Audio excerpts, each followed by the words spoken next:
Good evening, everyone. Time for episode 28 of The Drums of Doom. I'm going to start at page 348 in the middle of the chapter entitled Dartin. Dartin has been swimming endlessly for years through the sea of endless torment in hell. And let's see how Dartin makes out.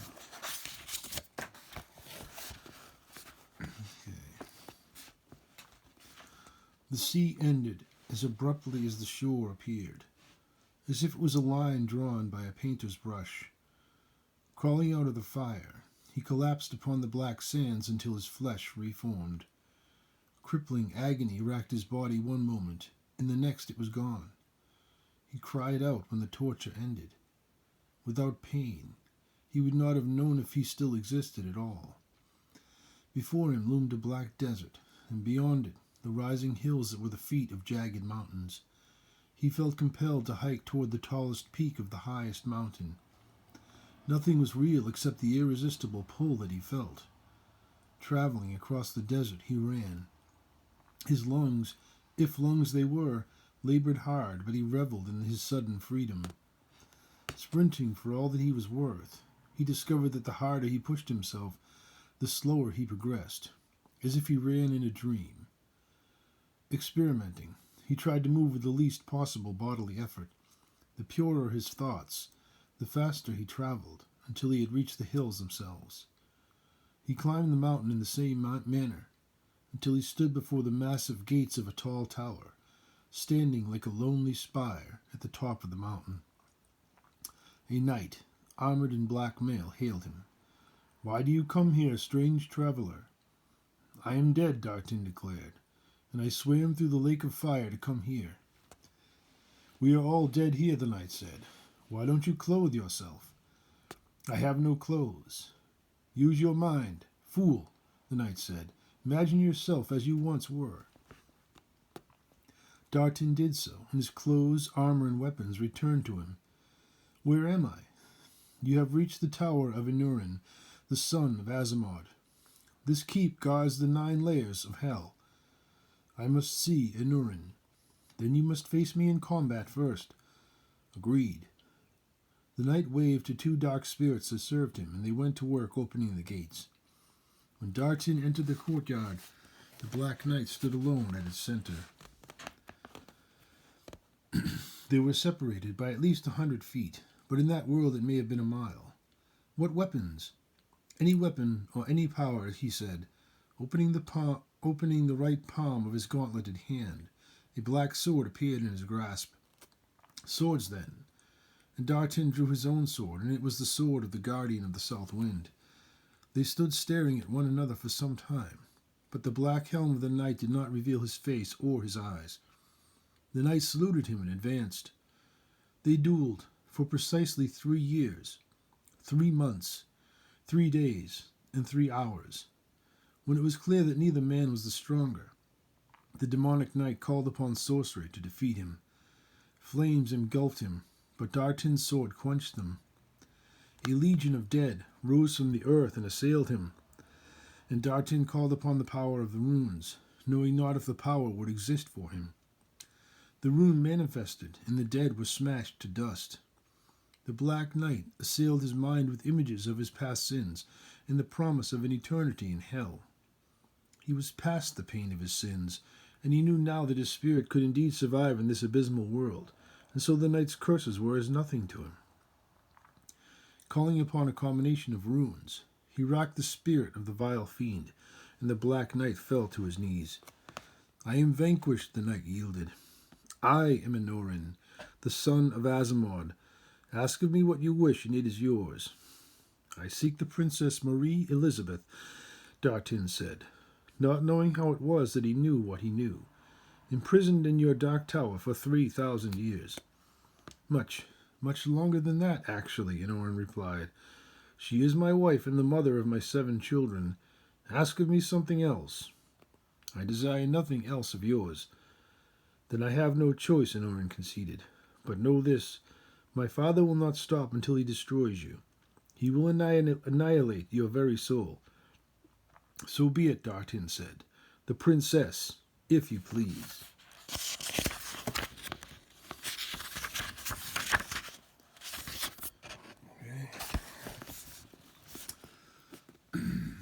With a wave of his hand, Anurin beckoned to his fell spirits, and they soon brought her. She was a supernatural beauty. Dartin recognized her as grey elven, diminutive and perfect, though her eyes were haunted and desperate. "Go with him," he said. "I am defeated. Fly, fly away, for you have little time before an army of devils comes for you." Taking Dartin's hand, she left the tower with him. She spoke not a word, merely nodding when he led her away. Her eyes were black pools filled with starlight, and her hair was darker still. Her skin was pearl white and perfect. "You are Marie the black-haired," Dartin proclaimed. "I shall call you Sky, but first we must escape from here." Her eyes looked desperate, full of fear. She knew there was really nowhere to run. "Fear not," Dartin said.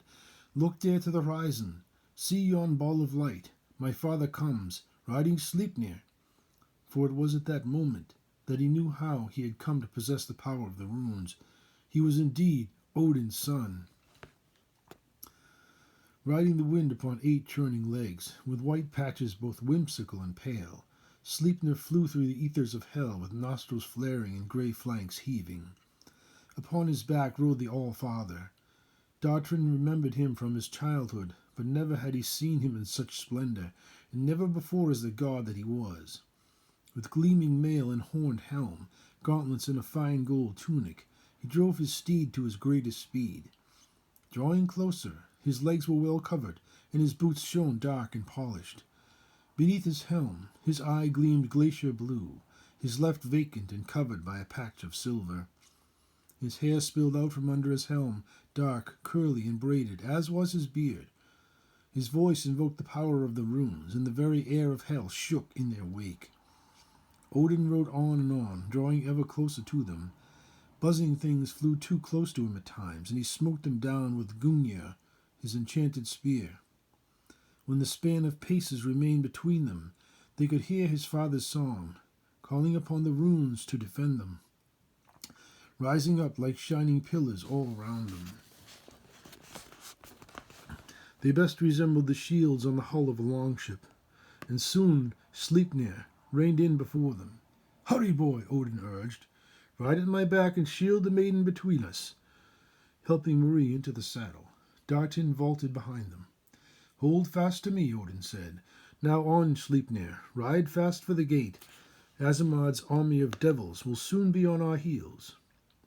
Surprised with their ally, and the legions of hell were slow to assemble. Riding on with the speed of thought, they dodged giant tentacles and twisted flying things. Dartin felt like a child again, supported and protected. He could find no words for his joy or the limits to the love of his father. Using runes that Dartin had never before known, Odin opened a portal through time and the fabric of space, or perhaps it was some mystical power of his steed. But regardless, a doorway was opened and Sleipnir won through. The devil's army was thwarted. "Your destiny is yet to be decided, my son," Odin said. "You must complete your quest. I have returned you from hell, but not from death. Remember well your father's love. Sleipnir, ride for the hall of the Lich King." Another door opened, and the mighty horse rode through, coming to a halt upon the mosaic floor of Andamar's hall. "You do not belong here," the Lich King rasped. "Perhaps I should return Marie to her chambers in hell." "Marie?" "My son has completed his quest. You must release him." "He is dead, dead. I can do no more for him." "The king that you once were could have done so." "Speak not his name. He is gone, gone." "Andamar," Odin said, "your princess has returned, and your curse need live no more." "Nay, nay, nay, revenge upon the one who took her. I shall not rest until that deed is done. My phylactery, dark elf, if you please." "Release the priest as you agreed, and then I shall return the urn," Vlad said resolutely.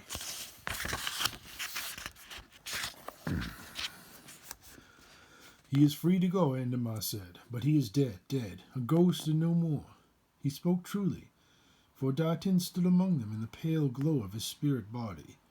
Is it true, Vlad asked, that the man whom you once were could resurrect him? Never. The power is God-given. What has he ever done for me? Where was he when my queen was stolen, taken away to hell? Where was he? You can stop it, Endemar, Marie said. Look at what you have become. I am wretched, wretched. My body long since dead. Do not look upon me. In a voice like songbirds on a summer morning, she said, Let your curse be done, my love. How is it that you could still love me? Lies, all lies. Look at me, Marie urged, and the only one among them that had no fear of him. It was my love for you that kept me alive. I love you as much now as I did the day that they took me away. The Lich King was torn, grumbling, wailing from deep within. His anger and his rage consumed him. His body was a thing of evil magic. His mind was filled with hatred for the one that had taken away his true love, so much so that he never even considered that she would ever be free, even less so that she would one day stand beside him as vibrant and alive as the day that they had first met. My phylactery fallen elfling. Vlad's mind burned with 1,000 thoughts. There had to be a way. The Lich had no soul in him. That was the key. It was the very reason that he could deny his true love. Soulless, he could forget the memories of the man that he had once been. The gods feared to release his spirit, because greater evils might come of it. He laughed inside at the simplicity of it. Endemar had duped the gods themselves for thousands of years. There was no curse upon the urn.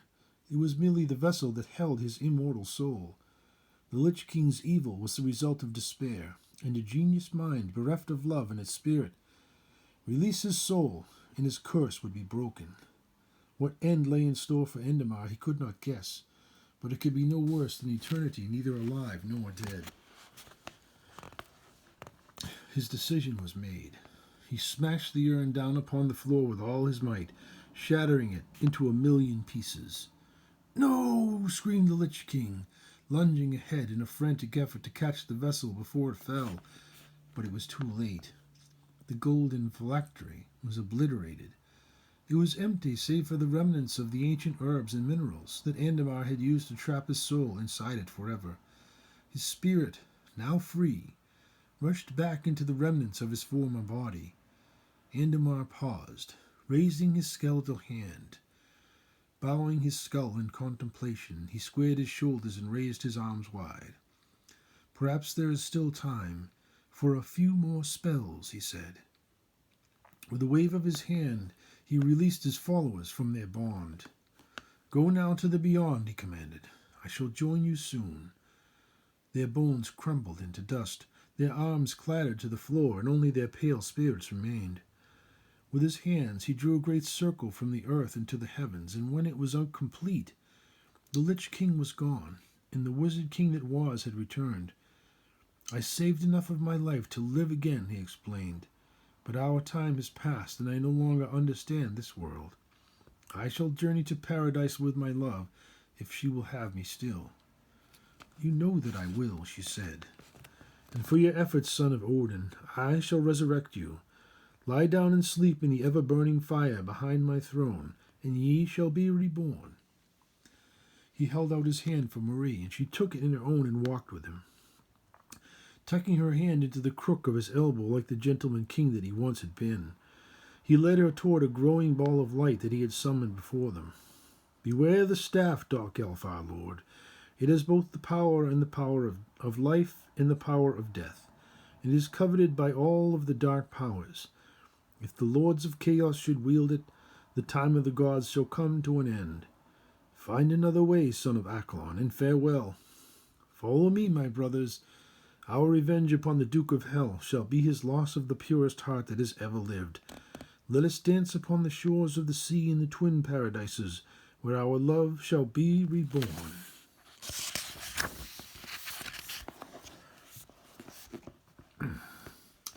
He waited by the edge of his mystical door as the spirits of his followers began to file past him.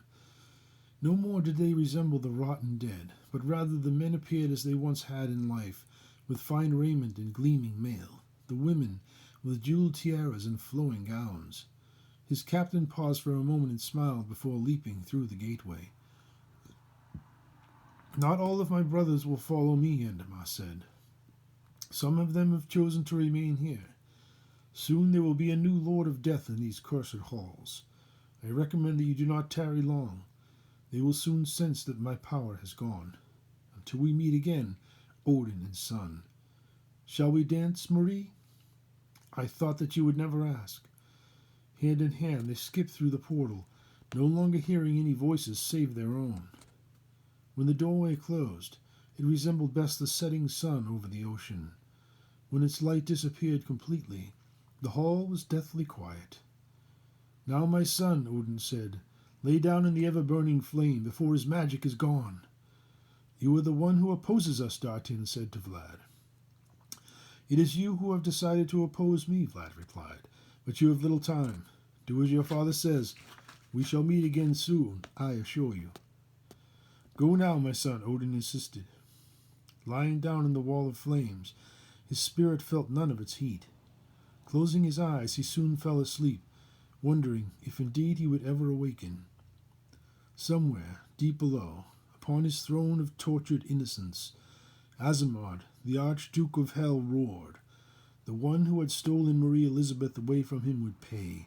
The man who had defeated his son in ritual combat would suffer 1,000 curses. Summon Rawl, he commanded his fiends. The son of Odin must fall. The statue. There was little that they could do for the wounded. Exhausted from battle, they lay upon the stone floor, gasping for breath, as if the floor was a bed of the softest down. I can't believe that he's gone, Leander grieved, and he's never coming back. He died in battle, Tarek said, the way that he would have wanted to. It was Sheena who killed him, Carmen said, and her curse. If we ever meet again, Leander said, I swear that I'll see her end. Kalor is still out, Carmen said, worried, but he has only a few minor cuts on him. I don't know what's wrong. It was the undead knights. They tried to get into our heads and defeat us from within, Dow reasoned. Yes, Carmen said. They blame me for all of the men who fell beside me in battle. They told me my life was a lie. It was their existence that was a lie, Tarek said. We stand with you because you are right. If we die for such a cause, then we have died well. Carmen wept, crying from deep within, crying for Dartin and for all the friends that she had left behind. We need to pick ourselves up, Karina said with determination. Kerr needs our help, and Kalor can't help himself right now. We are down but not beaten. And let us not forget our bony friends trying to break down the door. With her words, they went to work, still exhausted, but soldiers once again. They carefully removed Kerr's armor and clothing. At least the parts were not burned into his flesh. His left forearm was clearly broken and needed to be set. And splintered. A great welt was rising from the top of his head, and his arms, hands, and face were badly burned. His beard and most of his hair had been seared off. His other injuries were less severe and didn't threaten his life. We need to reset his arm, Carmen said. I learned bone setting from the monks at the abbey, but we need something to splint it with.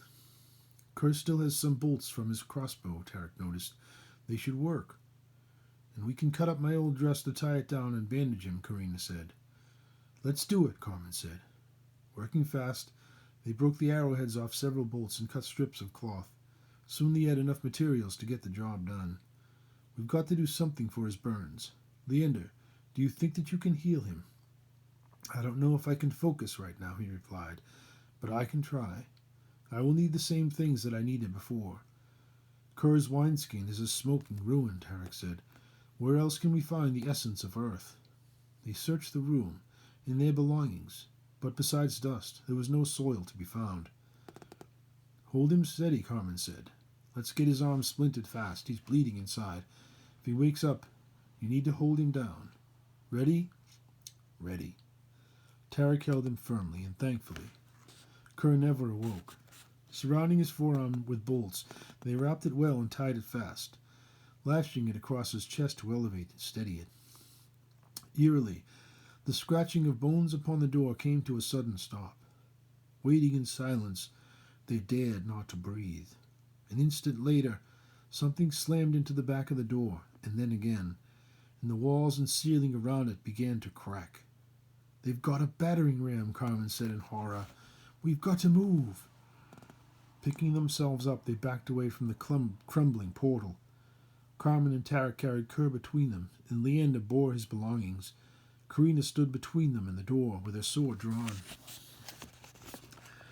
Inlaid into the floor at the statue's feet was a golden pentagram. The moment that they crossed it, the emerald eyes of the statue awoke, bathing the room in green light.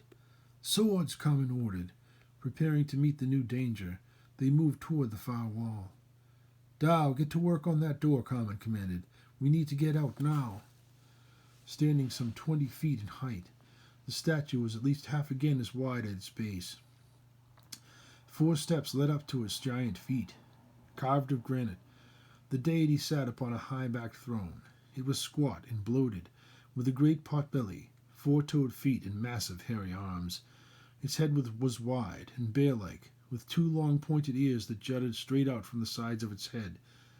Its eyes were oval pits filled with massive emerald stones. They seemed alive, its power awake. The golden pentagram inlaid into the floor before it began to glow as well, yellow and bright, humming with a growing power. Above it, at a height of about 5 feet, a tiny point of light, like a miniature star, appeared from the ether. "The door is locked," Dow said, "not warded. My spells are exhausted. We need Kalor." "I'll try to wake him," Leander said, placing him gently onto the floor. "Kalor, Kalor," he called while jostling him, as if he was rousing a sleeping sibling. "Wake up, Kalor." He was still lost in the nightmare realm of death, fleeing dreamlike through a gray world filled with ghosts and evil spirits. That thing was still pursuing him, a force that he could not seem to escape no matter how hard he tried to run. Hearing voices, his terrified mind assumed that the deathly night had finally caught up to him. He could feel the cold of its killing hands upon him. He awoke with a violent spasm, screaming all the while. "It's all right, Kalor. It's me, Leander." "What? Who? Oh, thank God. I thought that it finally caught me." "We need you right now, Kalor. Snap out of it." Kalor rolled onto his side as another titanic blow struck the door. Looking up, the tiny light was rapidly growing. None of them could look away.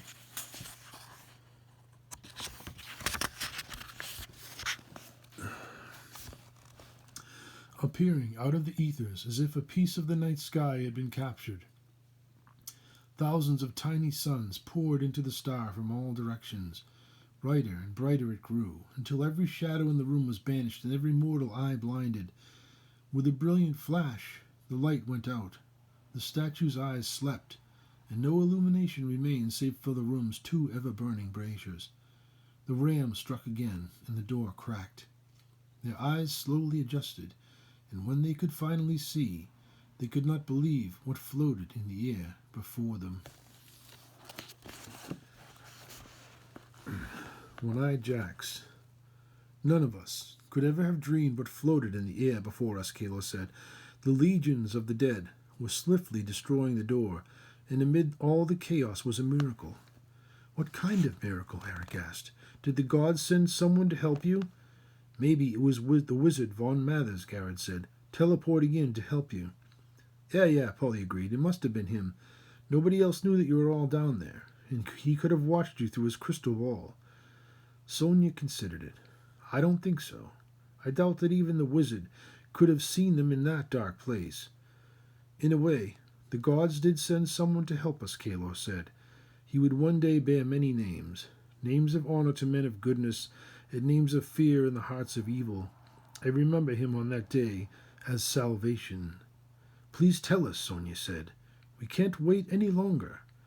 Borrowing her cup of tea, I swirled the leaves a bit and bid them all to look within. Their eyes widened with their astonishment. In a flash, like drawing back the curtains at dawn, we were there.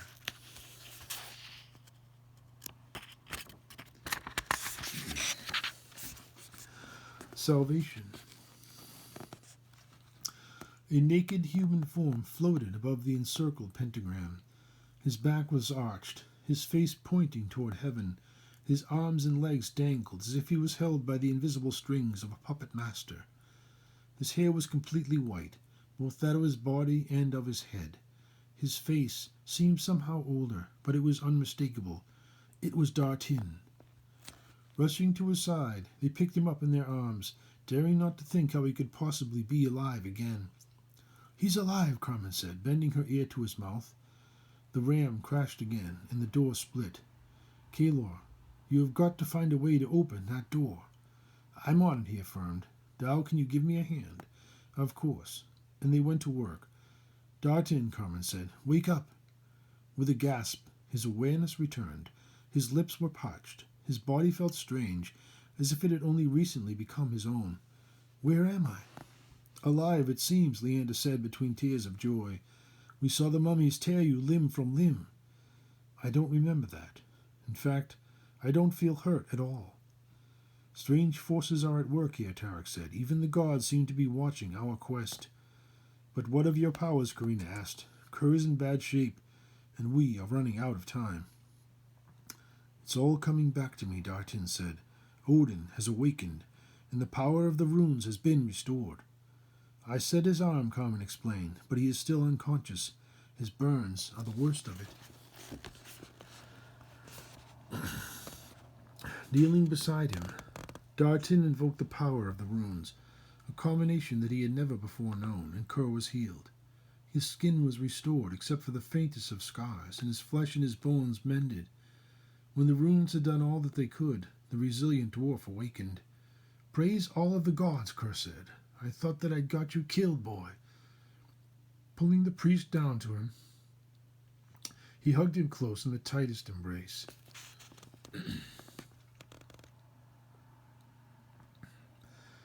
"It's okay, Kerr," Dartin replied. "It wasn't your fault." "Kalor's done it," Dal said. "Hurry, everyone." Beyond the door is a stair, both wide and deep. He's rigged the door to lock itself once we shut it again. The opposite door shattered, and the ranks of the dead poured in. Yet another deathly night led them. It seemed that the dead had crowned a new king. "Run!" They slammed the door just as fire erupted where they had stood an instant before. The dead wasted no time in going to work upon the new barrier between them. "Let us flee this place," Tarek said. "Hopefully they will lose interest in chasing us any further." "I shall place a rune of warding upon the door," Dartin said. "It should hold them back for some time." "You can do that?" Karina asked. "That, and much more." Once his rune was traced, shining and bright, upon the door, there came a terrible shriek of rage from behind it. "They didn't like that," Karina said, laughing. "Let's get out of here."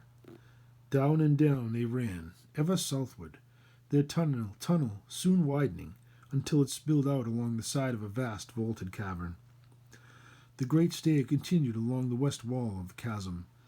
Above them, the cavern rose beyond sight, and where the eastern edge of the stairs ended, a precipice dropped off into oblivion. There was neither rope nor handrail, and even the slightest misstep would end in death. The faintest sounds of rushing water could be heard far below. "Hug the wall," Kerr advised, "and watch your step." "Kerr," Leander said, "you might want your clothes back." "Not much left of them." "Your armor is fine, and some parts of your clothes survived." "We'll worry about it later," Kerr said. "This is no place to try on clothes. I'll take my axe, though, and carry my gear." With Prince Lawrence's weapon in hand, he led them carefully down the great stair. Descending some 200 feet, the stairs ended, and so too did the cavern. A tunnel lay ahead, narrow at first, then widening. Kerr crept into the black, and his friends soon followed. 50 feet of tunnel, and yet another cave appeared. Lengthy stalactites hung down from the ceiling at random. Milling about the cave floor were 6 enormous albino swine, feeding upon a vast expanse of fungi. "Tarek," Kerr whispered, "our prayers for food have been answered." A single arrow was all that it took to bring one of them down. The remaining animals fled southward into the cave system. "We must beware," Kerr said. "Such animals are rarely wild. There is probably some kind of farmer nearby." Spreading out, they searched the cave, but besides the mushrooms and trampled paths of the pigs, they were alone. The tunnel continued on from the south end of the cave, bending east and narrowing to less than 5 feet in width. "We'll camp here as long as we can," Carmen suggested. "Let's eat." Tarek butchered the pig and divided the meat among them. Drawing his sword, he summoned flame. Cooking the heart, liver, and kidneys first, he bade them to eat it. "This meat will strengthen us. Eat it before you eat any other parts." They ate ravenously, their hunger beyond anything that they had ever before known. When they were satisfied, they packed all the meat that they could, and Kerr harvested a large quantity of edible mushrooms. They talked and they ate, feeling their strength returning for the first time in many days. "Dartin," Leander said, "I still can't believe my eyes. I thought that we'd lost you." "We all did," Carmen agreed. "You have aged," Dow said. "Do you have any memory of where you have been?" "I remember some of it," Dartin said, a haunted look in his eyes. "Mostly pain and the fires of hell. I was a prisoner of the abyss for 10 years or more before my father freed me." "Your father was also in hell?" "I know now that my father was not just a Northman. He was Odin himself." "That must explain your ability to wield the runes," Dow said, "and your name." "So we travel with the son of a god," Karina said in feigned disbelief. "This quest just keeps getting better and better." And that's where we'll end episode 28 at the top of page 363. And we'll continue to find out how the quest gets better and better. And remember, as always, remember to read part 2, The Drums of Doom, of the Duaredheim Staff Saga, by me, and all of the following novels. Don't forget, Book 3, The Last Admiral. Very exciting nautical adventure. All right. Thank you and have a great night.